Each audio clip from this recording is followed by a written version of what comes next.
Well, hello everybody. This is Al Woodstock, and I'm here to review Pink Floyd's "The Moon of the the Dark Side of the Moon." That's it. Now, when I listened to this last night, I was having a little iced tea.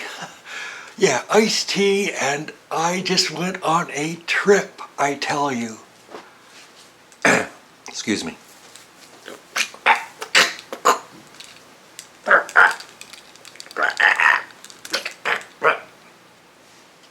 Hi there.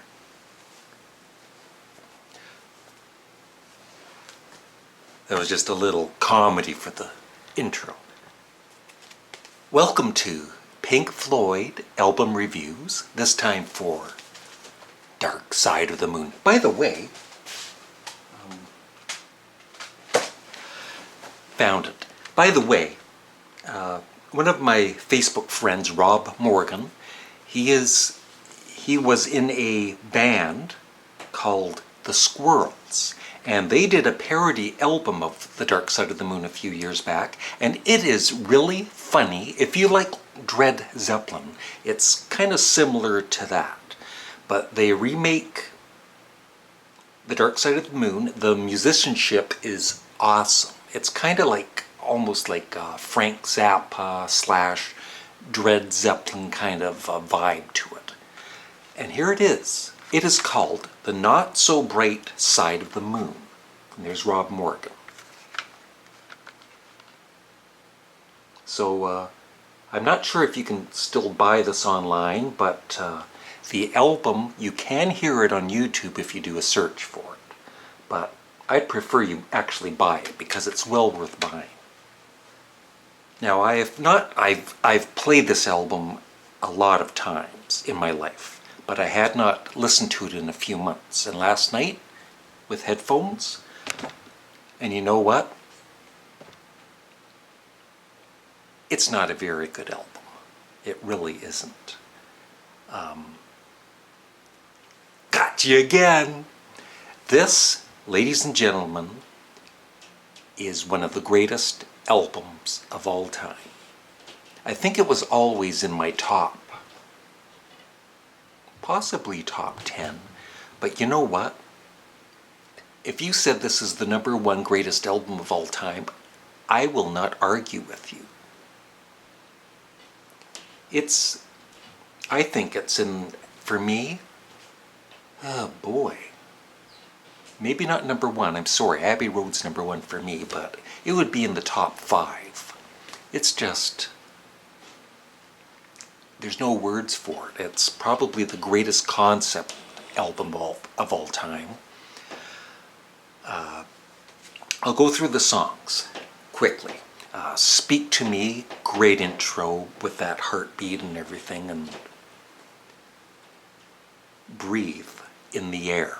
Love the vocals. And one thing last night listening to all of the songs, I'm kind of wondering, well, I know it's mainly David Gilmour singing, but sometimes it's Richard Wright. Like I read on Google this morning that Richard Wright was doing the, not the chorus, the verse or whatever for Time. Like the main vocal is by David Gilmour. But I'm getting off topic, of course, but I'm just saying the vocals are excellent throughout this album. Mainly by David Gilmour. So Breathe, In the Air is a 10. On the Run. First time I heard it in 1973 when the album came out, it was like so futuristic and amazing sounding with the synthesizer and everything going on. And it doesn't sound dated at all. It still sounds really cool. And the footsteps and everything, it's just awesome. Time.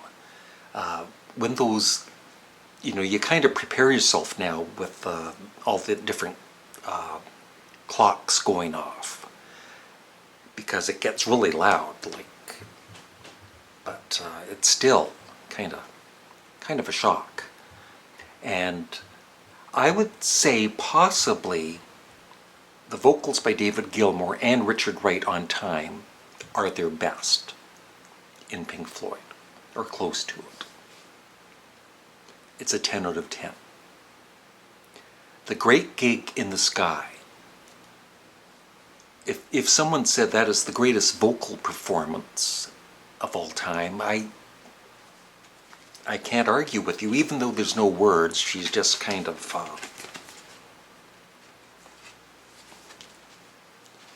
whatever she's doing, but having an orgasm maybe, I don't know. But it is just superb. Money. Now, Money is one song I'm basically tired of. I've heard it so much. In fact, even at work today on the radio, I heard it. But there's no denying it is a amazing song. The guitar, the saxophone solo, the vocals, everything about it. The melody. See, I'm going into more details. Us and Them is the one song that I sometimes in the past kind of would skip over, although I usually don't like skipping over. I like listening to the whole album. I found it a tad boring, but now I don't as much. I think it just fits in with the rest of the album, and it's excellent. I love it. A 10 out of 10. Any Color You Like, a 10 out of 10. And then Brain Damage and Eclipse, which I believe both are sung by Roger Waters. And what can you say? They're just... I was almost starting to think, maybe Pink Floyd's a bit overrated. Because I wasn't that impressed with some of their previous albums, but with Metal and now this, yeah, they're one of the great bands of all time. And just what a way to end the album with Eclipse. One of the greatest endings to an album, along with A Day in the Life on Sgt. Pepper by the Beatles. And yeah, that's about it. Every song is a 10 out of 10. One of the best albums of all time. I would love your thoughts on The Dark Side of the Moon by Pink Floyd. And P.S. if you haven't checked out my last couple of comedy videos, I hope you do and you leave a comment. The latest one is on the divorce between Avril Lavigne and Chad Kroeger, and I think it's quite humorous. So go check it out and leave a comment. Thanks for watching, and please leave a comment on this album. Goodbye.